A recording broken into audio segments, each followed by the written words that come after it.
what spirit is all about. And my guest is Mr. James Hamilton, and some of you have seen him before and heard him on the show.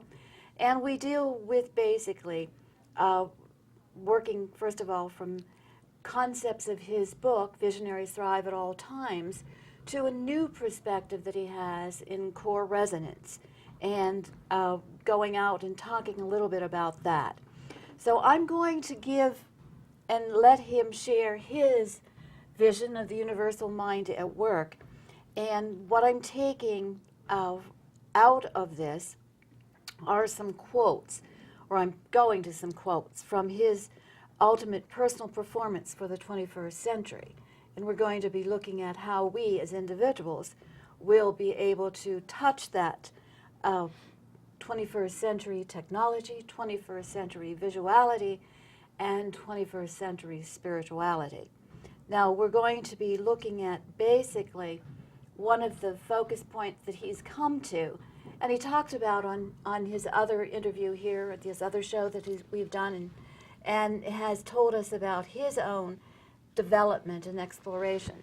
And what we're going to be doing now is looking at more of this. And I'm going to start with a question.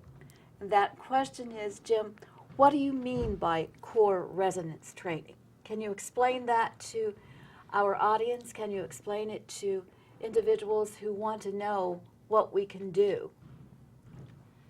Well, first off, again, a pleasure to be here. Pleasure to have you. I enjoy the conversation.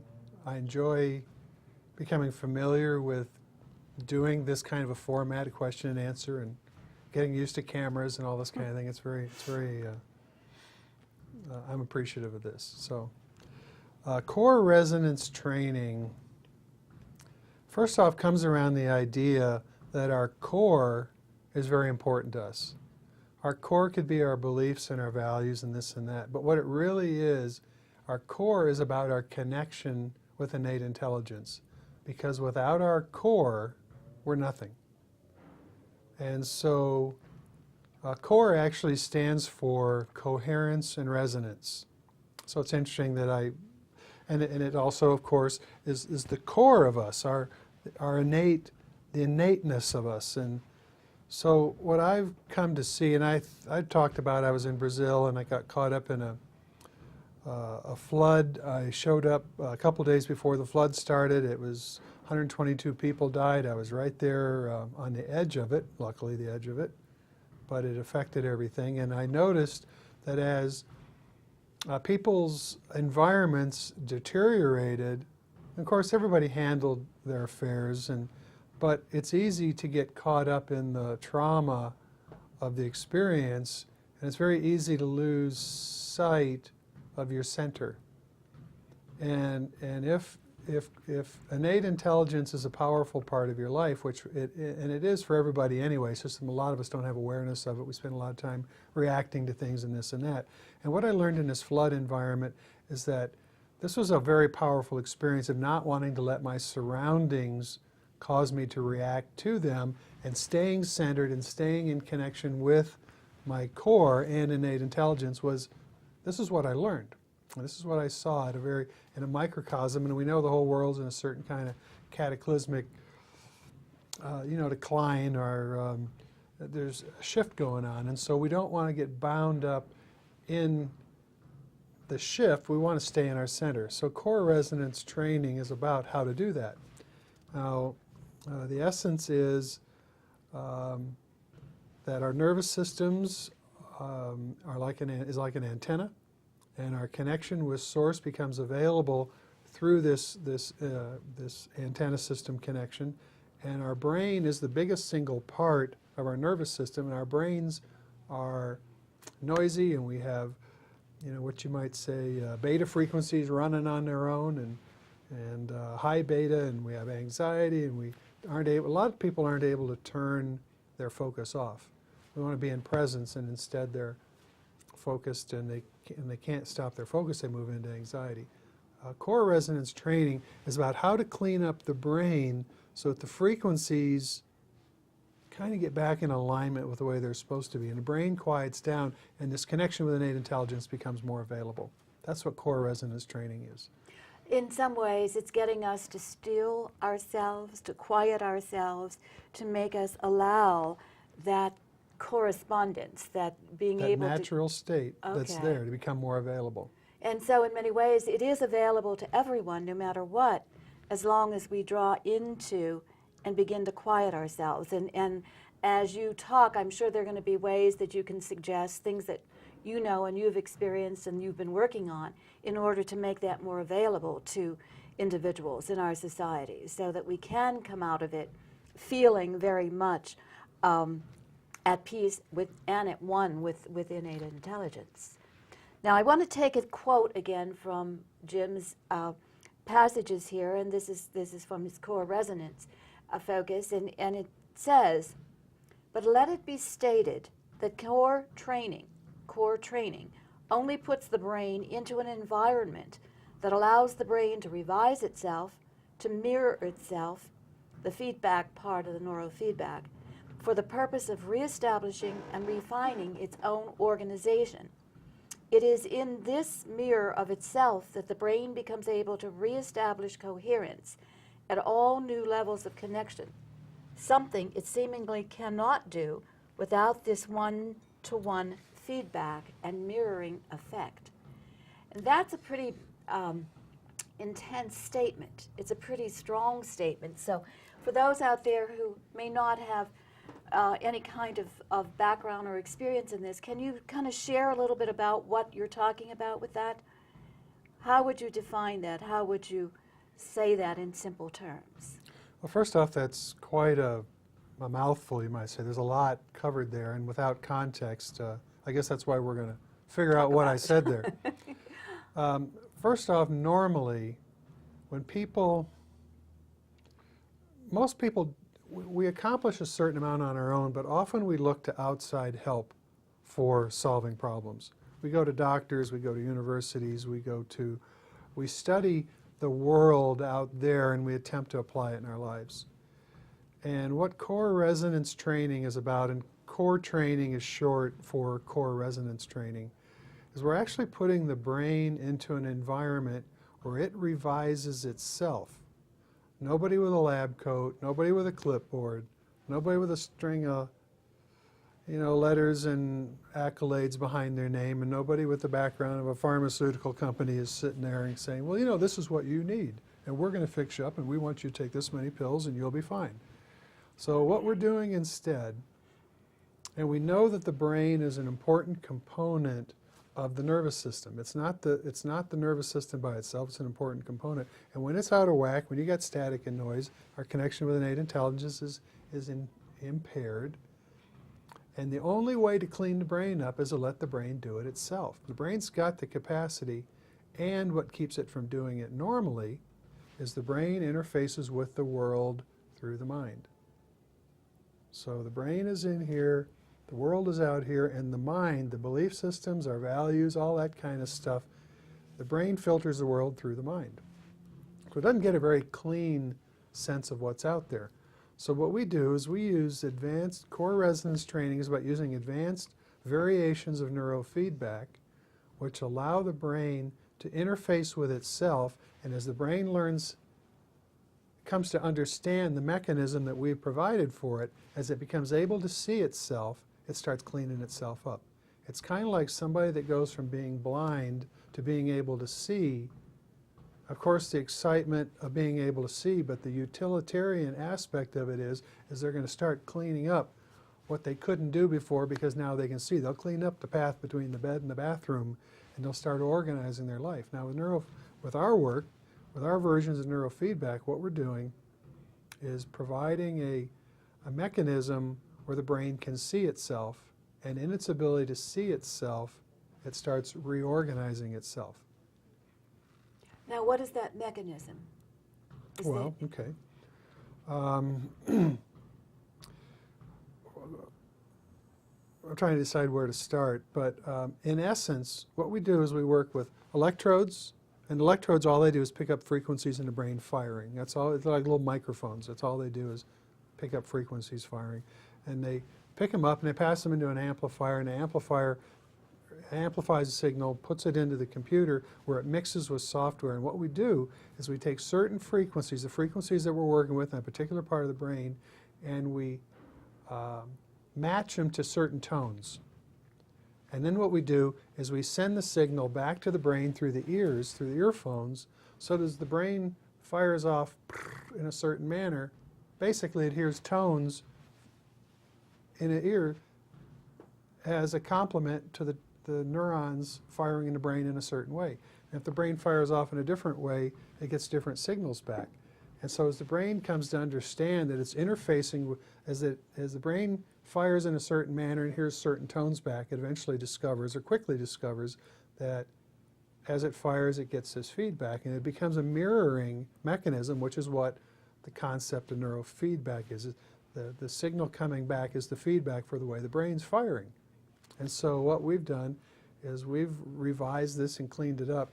And the idea is, as the brain becomes able to identify itself in the way it fires, it starts to clean this up. It's like somebody that's blind. When they can see, they start to organize.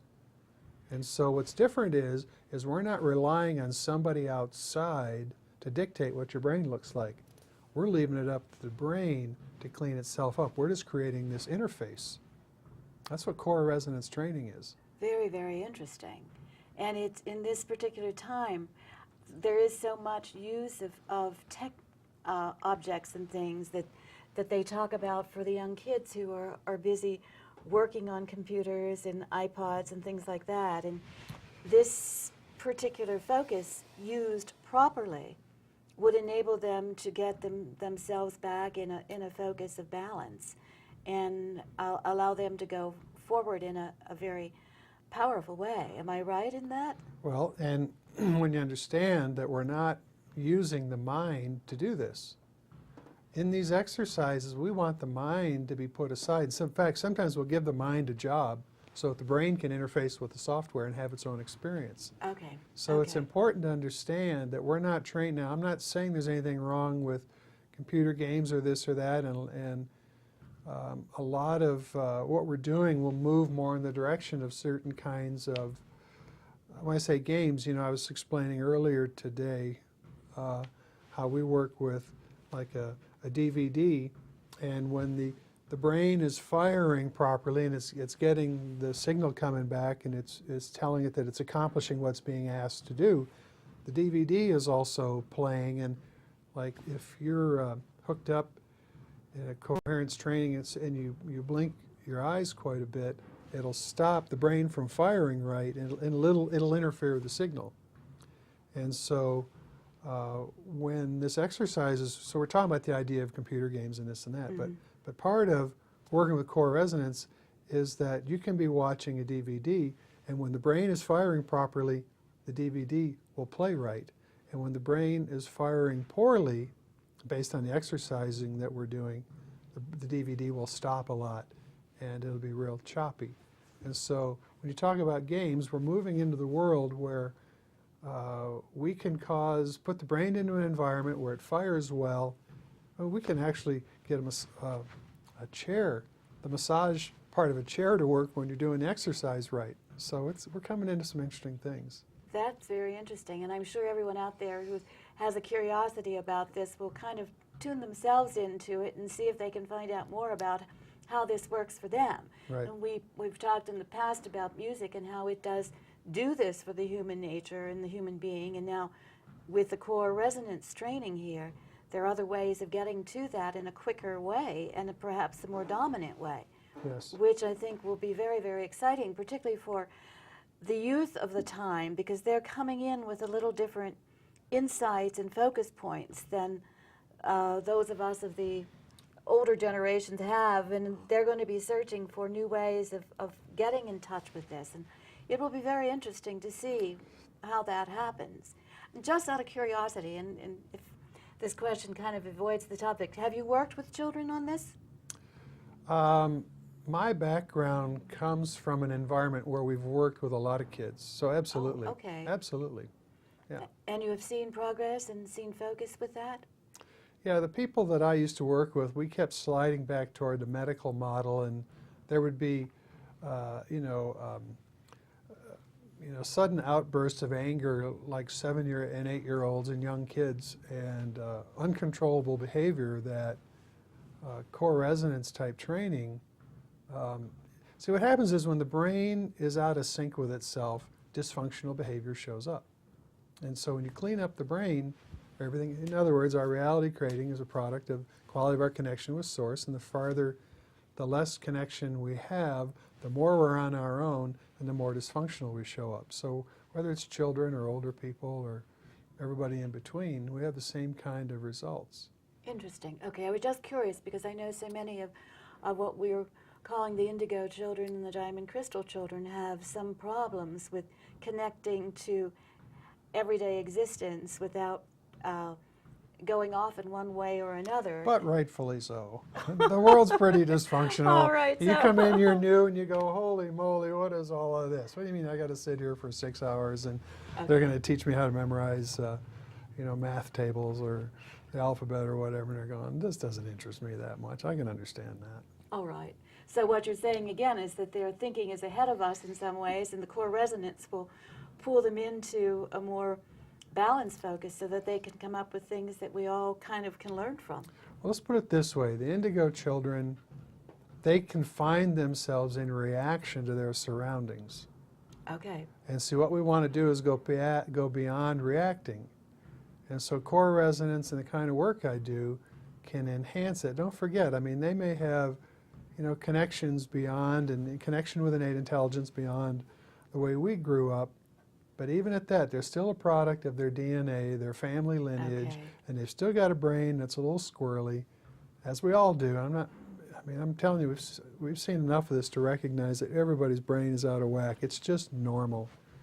And Okay. as we're all in overload, and it's getting worse, and so to take young people and help. So what this core resonance is about is helping the brain find its own definitions in its own frequency ranges. See, because ultimately what you want is the brain in neutral. That's the alpha frequency.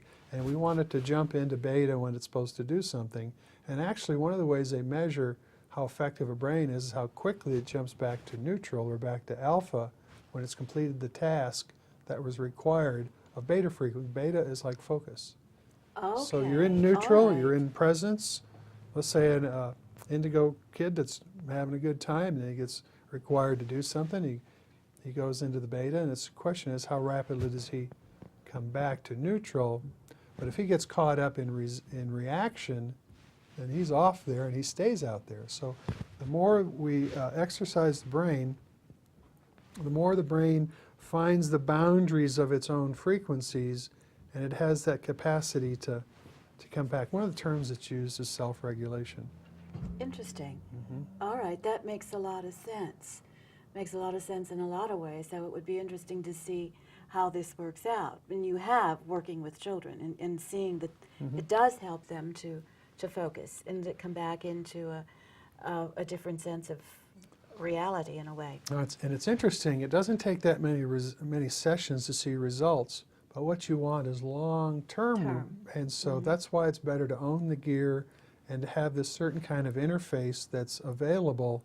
So it's like building muscles. You go do some exercise for a while and you see a little definition and a little change, and you go back to lax, and what definition you created kind of fades away. So we're thinking, we've made this where people can own this stuff instead of being an enormous amount of money. And so it becomes a long-term way to interact with yourself, and of course there becomes refinements and refinements and more refinements as we learn more about what we're doing, but it's a great base for going forward in your life. Very interesting. And as we go through some of the other questions that I have here, can take us back to that, and maybe specifically you can kind of give some more input into the techniques and the ways in which you get that out there to people. Well, let me go on to one other question here. Further, most are unaware that the entire nervous system acts like an antenna an interface for our connection with innate intelligence in the cosmos. I think you addressed that a short while ago here in our conversation. Anything further that you want to say in terms of our entire nervous system being an antenna and an interface with cosmos? Well, I think that what we really are is a nervous system. And the gallbladders and the lungs and the heart and all that stuff is just components to keep the nervous system intact. Because you see, I think that what is real is innate intelligence expressing itself. And it does it through all these different mechanisms. A rose has a simple nervous system, and innate intelligence expresses itself through a rose, and a rose has no resistance. And so a rose expresses in a myriad of fashions. Sight, smell, appearance, on and on. And it brings a lot of pleasure to, it contributes a great deal to its surroundings. And so I believe that the nervous system, the human nervous system, is actually really a fancy funnel for innate intelligence to express itself into this dimension. So the humans, humans, what we really are is walking, living nervous systems or antenna systems for innate intelligence to express itself. And you see, this is where solutions come from for our existence. We've been kind of running on our own, and what we need to do is learn how to clean ourselves up so innate intelligence can express itself in what I call amperage, higher levels, because we have a very sophisticated, our nervous system's like this thick compared to a rose's nervous system being this size. And so we have this capacity to allow innate, as we clean ourselves up, to let innate intelligence express itself with more verve, more dimension, more capacity, more amperage into this dimension. And of course, innate intelligence engenders solution orientation. That's all it is. It just, so the humans are a walking means of innate intelligence to express itself into this dimension. And so as the humans get better at allowing this, this is where we move into awareness and discover we're not our bodies, we're not our brains, but mechanisms by which innate intelligence expresses itself. Very, very interesting. It's my take on things. Well, I can understand why why you're saying that, because it makes a lot of sense in terms of our interpretation of our beingness here and why we're doing what we are and why so many of us are so different in different ways. And if there is that pattern of becoming more attuned, then maybe we'll find that we're able to work more fluently with one another and find a little more peace on the planet than we have through previous centuries of manifesting. Very interesting. It will be definitely very interesting to see what comes out in the human nature as time goes on. Well, I was telling you, we were talking a little bit earlier, I'm writing an article, it only started a few days ago, the Symphony of Humanity, or the Human Symphony, or something like that, and I compare the idea of how trees, they all exist simultaneous with each other, and tree branches never touch. But they're all there together, and they wave in the wind, and they get their sunlight, and they're grounded in the earth, and this and that, and they all are in sync with each other. And you see, the humans, we haven't learned that yet. We're still using man-made concepts of how to get along together, whether it's capitalism, whether it's socialism, whether it's communism, whether it's, and so what humans need to learn how to do is adopt a system of success. Instead of making up our own that's bigger than us, we need to learn how to adopt something bigger than us so we can learn how to mesh with each other. And so the symphony that humans can become is once we learn how to mesh with the same way the trees do. We need to move to another level, and it doesn't mean that we give up anything. It means that, well, it does mean we give up a lot. We give up a lot of strife. We give up a lot of, discouragement, a lot of resentment, a lot of resistance, a lot of the fighting. It's very interesting that you say that. The using it as a symphony of action is something that a lot of people could understand and could feel. And I like that. I hope you write some more about that, because it makes a lot of sense to me. And it's a very good way of explaining what we sometimes forget about, is we are all one, and that we just need to work with one another in ways that are fluent and positive. and creating that human symphony could be extremely important. I think it's coming. There's people expressing it as ideas on small scales. I mean, there's, like in Santa Monica, there's community gardens where people work together. They're running out of garden space, so they're talking about people donating their backyards for gardens and community gardens, and people work together, and it gives them, they're sharing. People are sharing, and they're learning how to go beyond some of the differences in the kind of people in Santa Monica and just in California and Los Angeles. There's such a broad diversity of people getting along together. I love it. I love to see it. There's so many kinds of people in Los Angeles. There's everybody, every color, hue, shape. I get a kick out of it. So we're learning how to work together. And there's still we're still bigger on our differences than our samenesses. But as we start to discover our samenesses more so, and ultimately what we're going to discover our real sameness is, all of us are a product of connection with innate intelligence. That's what we really are. We're expressions of innate intelligence. And as soon as we start getting that, we'll start moving to new levels of being, and awareness we'll discover that what we really are is awareness. That's a wonderful thought and a wonderful statement, and it will be interesting to see how this evolves as time goes on. And maybe we won't see it in our time, but those who follow us definitely will, and we probably will too in different ways. We are now, because we are now, I hear what you're saying, and I just had a conversation with two ladies from California too who were talking about some of their experiences and that harmony of working in sync with one another and with a group, and just not taking everything so much as this is mine, this is the way I do it, as this is the way we do it, and allow each one to do what they can do and make that symphony. It's an interesting concept, an interesting focus. Let me go back on to one of the other questions that I have here. In this particular way, you become the ever-important intermediary and record keeper for the evidence of your shifts toward wholeness. This is one-on-one experience. It requires a delving within, for you are the visionary. You are the keen observer, and you have the support of the universe at your back as you begin the process of intentional involvement toward growing wholeness. And maybe that in some ways what we were just talking about in terms of the symphony, but you may also have some other things that you'd like to put out there for us.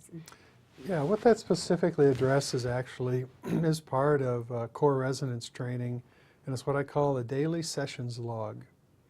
What's interesting is most people don't have a strong sense of understanding of cause and effect. In other words, what you focus on expands, but you see most people don't hold focus very well.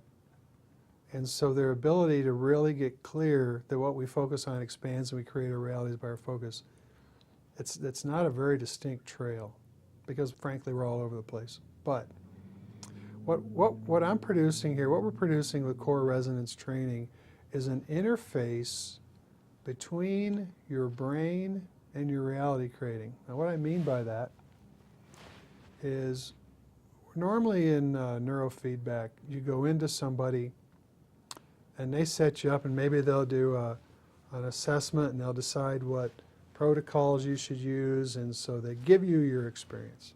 Now your brain, maybe it does it, but they give you your experience, and they decide what protocols you're going to use. You're not involved in that at all. And so you're expected to be able to identify shifts and changes, and very often you can, because neurofeedback's interesting stuff. But what we've done is we've taken it, so we work with 12 or 13 protocols. I call them designs, but protocols, same thing. And what we do is we have you use them at your own rate and speed and keep track of what you notice. So you'll use a protocol called SHARP, and it's for focus, let's say, or cleaning up the mind, and really it's for cleaning up certain frequencies in the brain.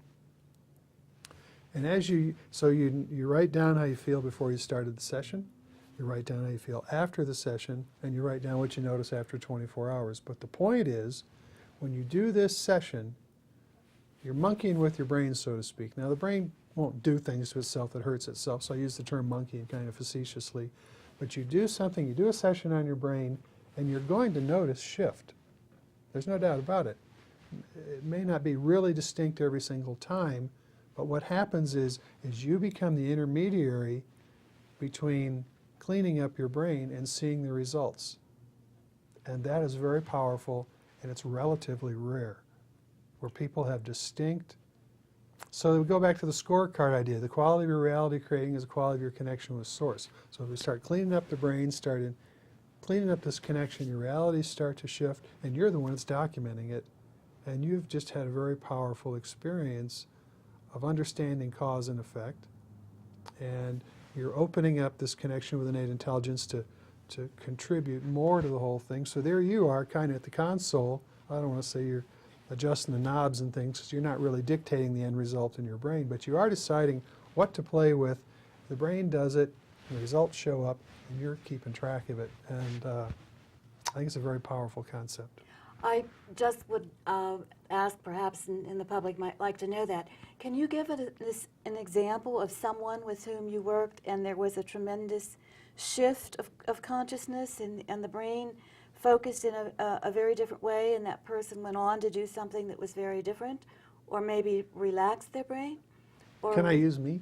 Of course you can use Can I use me? What better example do we have? When I first started doing sessions, which was in 2006,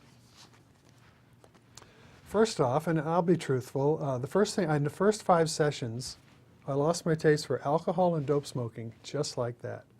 Oh, wonderful, wonderful. Fear and doubt was gone.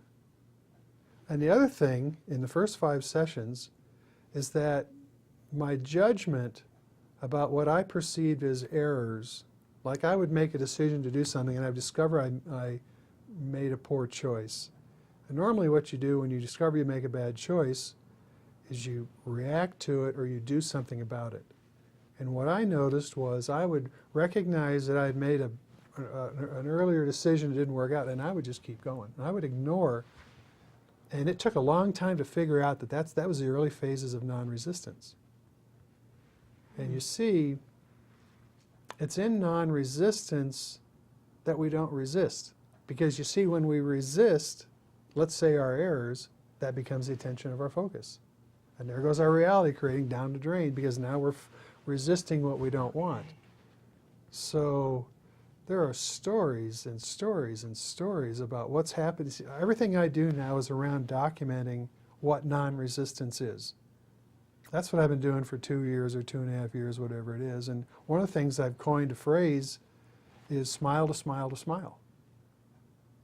You know, you have to go to my website, the Visionaries Lab or coreresonance.com. I wrote something, what is it called? Oh, that's right, I have an ebook, Core Resonance Training. It's an ebook, a free download.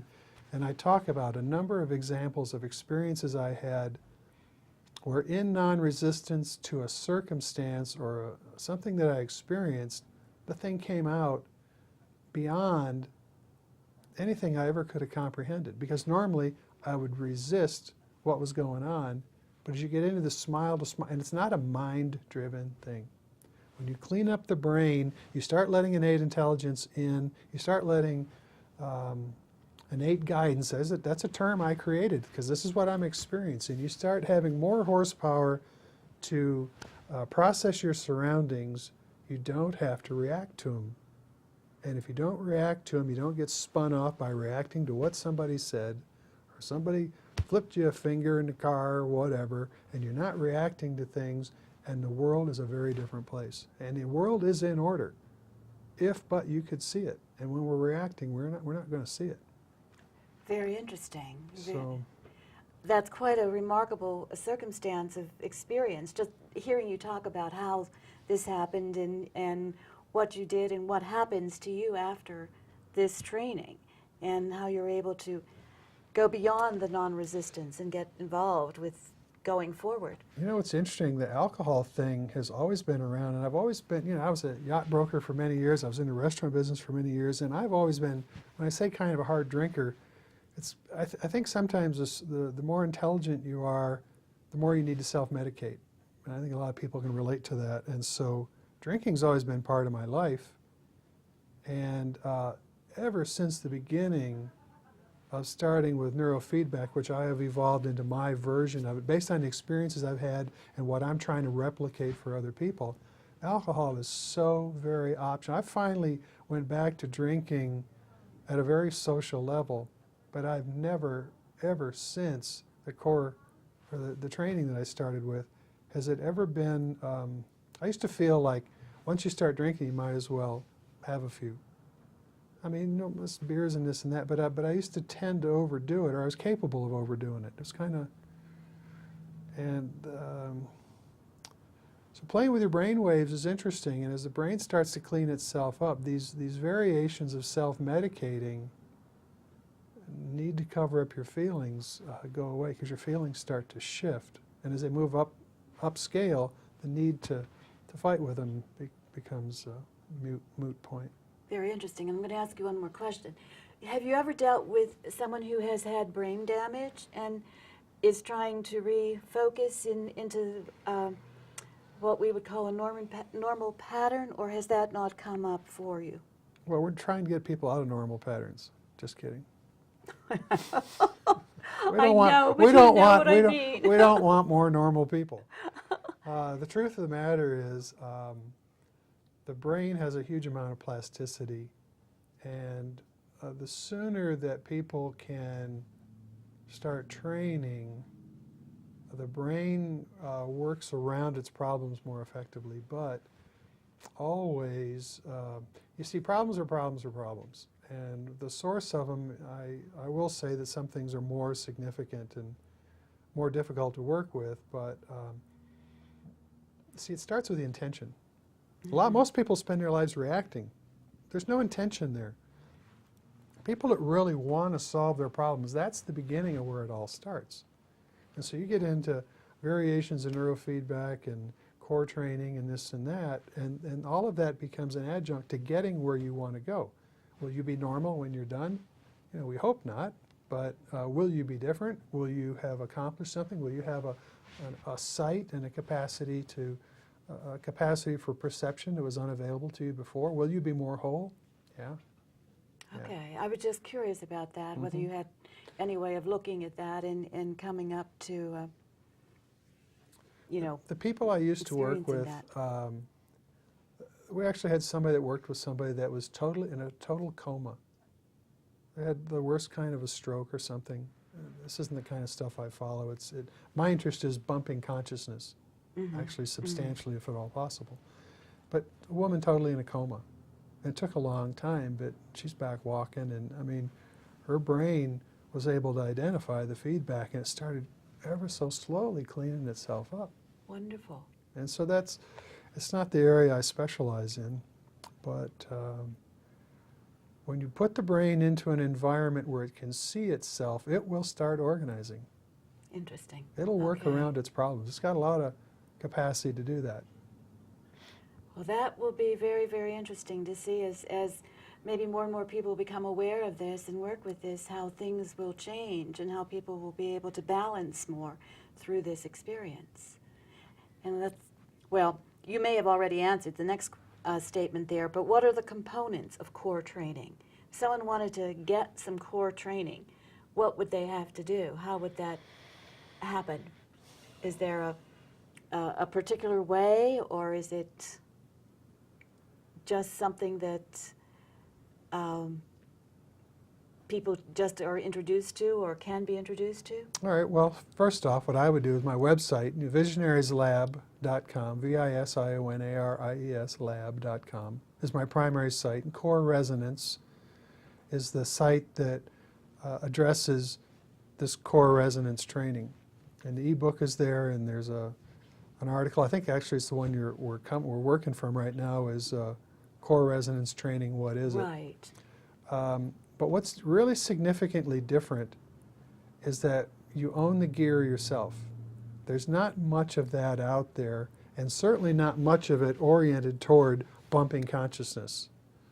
And you see, most people that do neurofeedback, they go to a doctor or a psychologist or somebody specializes in it, and it's very effective. It's very effective for post-traumatic stress. It's effective for anxiety and sleep disorders and all these kinds of things. But usually you go to somebody and you have that third party, and I'm not making little of that because a lot of people, that's their comfort, and they want to have somebody to interface with like that. My focus is for people to own the equipment and do this on themselves, and they can't hurt themselves. The brain is in charge. The brain has a survival mechanism that's very powerful. It's not going to do stuff that's at odds. I mean, you could conceivably work yourself into a headache if you really tried to, push this and try to force the brain to address something in a certain manner. But so the idea is to own the equipment. We're not talking that much money, $3,800. I mean, I went from selling gear that was $40,000. Okay. That's where I learned what I learned. Was I set up a bunch of offices quite a bit. And I got to see, especially from my perspective, as I was selling this from a perspective of what we could do to advance ourselves. And so I got to see a lot of interesting things. I got to see what I call innate intelligence sticking to the walls. I mean, we were changing energy in houses and in office environments because when you clean up this connection with innate intelligence, it comes through. I'm telling you, it sticks to the walls. I wrote about this in the e-book, I think, and also probably this particular article and all that's on core resonance. So the answer to the question is, we're set up for people to own the equipment, and what they have to bring is the intention and the willingness to be the you part, to be that intermediary between, I shouldn't tease and say monkeying around with their brain, but putting the brain into an environment where it has an opportunity to express itself through itself and recording the results that you get. In other words, your realities start to shift. You're less confrontational. You start to see more symmetry, more synchronicity. People start complimenting you on maybe you stand differently now. And there's a whole world that as you clean this up that shows up out here. And so what we want is people that have that intention of wanting to have more in their life and are willing to be responsible, and we'll show them how to get in the driver's seat where they can introduce exercises to their brain, and their job becomes to document what they experience so they can discover, for example, which protocols they like, because we want you to do the stuff that feels good. Oh, wonderful. And so we're not pushing you to do the things that are hard. We want you to do the stuff that's easy and the stuff you enjoy, and then you'll adventure into the other ones at whatever rate and speed, and you'll learn how to use the DVDs and the videos and take this. So it becomes a lifetime experience that starts at some point, and it could be by coreresonance.com. Be in touch with me. And I think it's inexpensive. Okay. Well, this is what I was curious about, and it is ongoing. In other words, when one gets into it, it can go on as long as you want it to go and do what it's going to do for you. Well, think about it this way. Let's say we get a field of people, and again, the normal medical model of neurofeedback is a medical model of working with people with Parkinson's and, I mean, all these different kinds of quote-unquote diseases, all these different kinds of dysfunction. And so I don't think that the bar is held very high. They're trying to fix problems. So that's well and good, and there's a lot of that in the world, and somebody needs to do that. But I'm interested in bumping people to new levels. Interesting. Okay. And those of you out there who are interested, please feel free to contact Jim at his website or look at what he has and make some decisions on parts of what is there, because it's fascinating to see what he has done with this and what they want to do with it. And so the point I was starting to make is that as more of us start using this for bumping consciousness and advancing ourselves and cleaning ourselves up, see, what we're doing is we're allowing innate intelligence to express itself more in this field that we're playing in. So there'll come advancements in designs and protocols and designs and these exercises, and there's stuff that's undreamt. Okay. That'll become available. That's why this becomes a lifetime of monkeying around with our brains. See, there comes a point when we discover that we're not our brain. We know we're not our body, most of us by now. And when we discover we're not our brain, and our brain is a piece of technology, and that we can tune it, except that we learn how to let it tune itself. We don't tune it. You see, that's the important part. And I think we'll find that there's no limit to what we can do to clean up this capacity to interface with innate intelligence. Knocking down the noise in the brain is what coherence means. Okay. It's like a signal. When you're talking with somebody cell phone to cell phone and you got a really bad signal, that's an incoherent signal. Coherence is when you have a really a good sounding signal. And so when you get coherence, then you get resonance with the cosmos. Okay. That I can understand that on a meditative cycle just by the experience of meditating.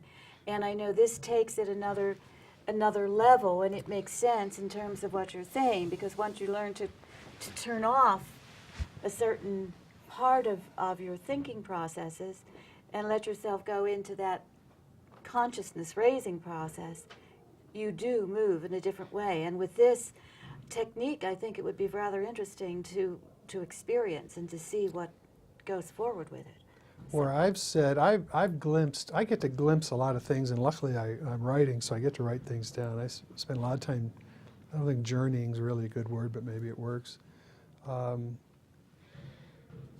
Gee, I forgot what I was going to say. It's too bad. It's something quite interesting. It's too bad. Well, think about it a moment. I'll throw out another All right, question good, to you, and it good. may come back to what All you right. wanted to say. It was a good one. You'll remember it. And one of the other points here, by the simple act of introducing the brain to itself at the cusp of the 21st century and allowing it a means by which it cleans its own house, humanity, first a few and then others, begin to take their rightful places as conscious contributors to the unfolding of the potential of planet Earth. Do you want to go into that a little bit and talk about that? Because I think that's a pretty big statement, but yet at the same time, it's a statement that says what it is that you're envisioning, what it is that you're working forward to doing. And this is something that is very, very powerful. So, Well, it's like, in a way, I've covered it. What we really are, in my belief, and what I've come to see and what I've glimpsed, is that what we really are is means by which innate intelligence expresses itself. We're a very sophisticated nervous system. I don't know if dolphins or any of the animals have a more sophisticated nervous system than the humans. I don't think so. I know there's some other intelligences that are out there that are pretty refined. But if nothing else, the humans have a capacity, and like I say, a nervous system that's this much capacity, this much amperage, this potential amperage to flow through into this dimension. And I believe that what we really are is living antenna systems, or living mechanisms by which innate intelligence expresses. In other words, innate intelligence is what's expanding in the universe. It's expressing itself, and it does it through all the different means. And we're one of those means. And as we learn how to open ourselves up and let it occur, for one thing, it feels great. okay. You know, this is what joy is. This is what, I was in a relationship, and I was with a woman who was able to, when I say receive me completely, I'm not talking about sexually, I'm talking about my ability to flow energy to her was complete. There was no resistance, and what it did was it made her full, and then she, in her fullness, was able to express back to me. And so that made both of us very whole. And so there's this learning how to express ourselves that's becoming very important, and allowing innate intelligence to direct this is our success, our upcoming success as a species. And I think we're far closer to it than we think. Okay, so this is a rather powerful focus on what we are moving towards with this, and how this in the 21st century, and it makes a lot of sense to me, even though I don't have the total picture of what this is all about in a total way. It makes sense to me, and I think the fact that it's allowing each of us to go into our wholeness and then mesh on one level or another. And I like that concept again of the symphony of the world, the fact that by each of us becoming more whole, becoming more focused with innate intelligence, becoming more, in some ways, perfect we're able to move as a society into a consciousness level that's going to allow us to reach out in a total different way as humanity. And this is one of the mediums that we could use very much to create that for ourselves and for others by just becoming in some way in contact with this processing. So imagine me, now see, I'm not, it's not that I'm taking credit for this, that's not the point. Imagine me, luckily, when I was 23 years old, and I told you a long time ago, my dad's gone now, but he thought that humility would come to me by, I need to have my arm this far up people's toilets. I would learn humility, and that's my dad thought I needed. But imagine me at 23 years old learning how to meditate, and ultimately, in my period of years, and we know I barely got out of high school, my English teacher let me out, so I don't have formal education. I have a meditation education where I've been playing with, interfacing with the cosmos for a long time, and luckily so. But imagine me at the end of this 36 years of meditating and working with a couple of physicists and writing a book and the different things I've done, now expressing, allowing innate intelligence to express through me at this level, and now I have technology to help other people allow themselves to open up to let innate intelligence express through them. That's the beauty of your life and the beauty of your experience, and it's what you have found in your path. You've learned to communicate with innate intelligence and have given, as I said to you when we were talking about some things, has given you the ability, the focus, to express what you need to express for humankind in terms of getting everyone to become more attuned to that innate intelligence that will guide them. And this again is why I say to anybody who is interested, pick up Visionaries Thrive at All Times, go on to Jim's website and just take a look at this. I think you're going to find that it does and says a lot of things that will make very much sense to what's going on in this particular time.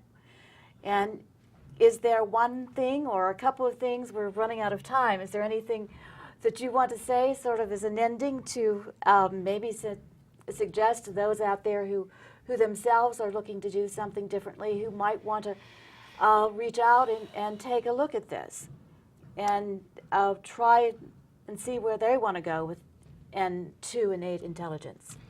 You know, there's something that came to mind I'd wanted to mention. If something comes up real quickly, and that's that I have always translated complicated to simple.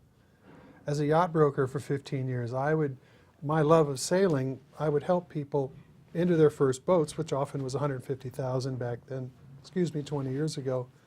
And so translating complicated to simple has always been what I've done. It's my knack.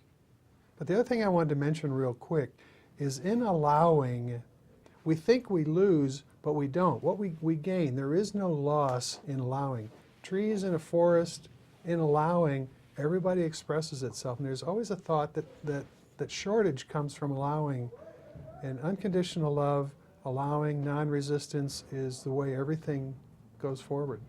It's our success. That's a wonderful way to summarize your whole perspective here. And I, again, thank you so much for sharing all of that with us. And hopefully we'll get you back on again to talk some more about your vision and your focus and what's been happening for you.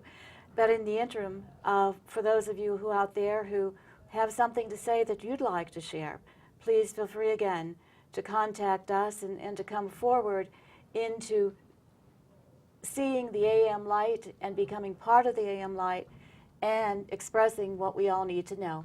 Thank you very much to my guest, and thank you out there to those of you who are watching.